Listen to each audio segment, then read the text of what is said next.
வணக்கம். இன்னைக்கு Tuesday August 1. இன்னைக்கு பிக் பாஸோட ஃபர்ஸ்ட் ப்ரோமோ வந்து ரிலீஸ் பண்ணியிருக்காங்க. இந்த ப்ரோமோவில் வந்து என்ன காட்டுறாங்க அப்படின்னு சொன்னால், காயத்ரியும் பிந்து மாதவியும் பேசிகிட்டு இருக்காங்க. அவங்க எதை பற்றி பேசிகிட்டு இருக்காங்க அப்படின்னு சொன்னால், பரணி இந்த வீட்டை விட்டு தப்பிச்சு போன அந்த நாளை பற்றி பேசிகிட்டு இருக்காங்க. பிந்து மாதவி கேட்குறாங்க காயத்ரியை, நீங்கள் ஏன் வந்து யாருமே போய் பரணியை வந்து தடுக்கலை அவர் தப்பிச்சு போகும்போது அப்படின்னு சொல்லிட்டு. ஸோ காயத்ரி என்ன சொல்கிறாங்கன்னா, அவர் தான் சீனா போட்டார், அவர் தான் வந்து இந்த பிரச்சனை எல்லாத்துக்கும் காரணம் அப்படின்னு சொல்லிட்டு. அதுக்கு பிந்து மாதவி சொல்கிறாங்க, பரணி மேலே எந்த தப்பும் இல்லைன்னு நினைக்கிறேன் அப்படின்னு சொல்லிட்டு. ஸோ காயத்ரி பார்த்தீங்கன்னா ஷாக் ஆகிட்டு அப்படின்னு நிற்கிறாங்க. ஸோ அதே மாதிரி கேட்குறாங்க, யார் வந்து லீடரு அந்த டைமில் அப்படின்னு சொல்லிட்டு. ஸோ காயத்ரி சொல்கிறாங்க, நான் தான் லீடர் அப்படின்னு. அப்போ பிந்து மாதவி சொல்கிறாங்க, நீங்கள் தான் லீடர் அப்படின்னு சொன்னால் நீங்கள் தான் போய் அவரை தடுத்துருக்கணும், அதுதான் உங்களோட வேலை அப்படின்னு சொல்லிட்டு.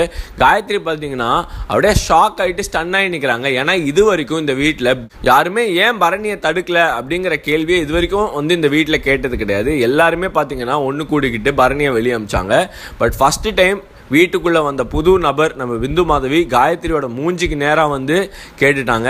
அவங்க முகத்தரையை கிழிச்சிட்டாங்க. ஸோ இந்த கான்வர்சேஷன் பார்த்தீங்கன்னா செம்ம இன்ட்ரெஸ்டிங்காக இருக்கும் அப்படின்னு நினைக்கிறோம். இன்னைக்கு எபிசோடில் நம்ம பிந்து மாதவி கலக்க போகிறாங்க அப்படிங்கிறதே நம்ம எதிர்பார்ப்பாக இருக்குது.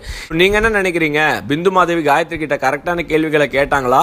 இன்னும் வேறு யார்கிட்ட என்னென்ன கேள்விகள் கேட்கணும் அப்படிங்கிறத கமெண்ட் செக்ஷனில் போடுங்க. இந்த மாதிரி இன்ட்ரெஸ்டிங்கான வீடியோஸ் பார்க்குறதுக்கு நம்ம சேனல் சப்ஸ்கிரைப் பண்ணுங்கள். நன்றி, வணக்கம்.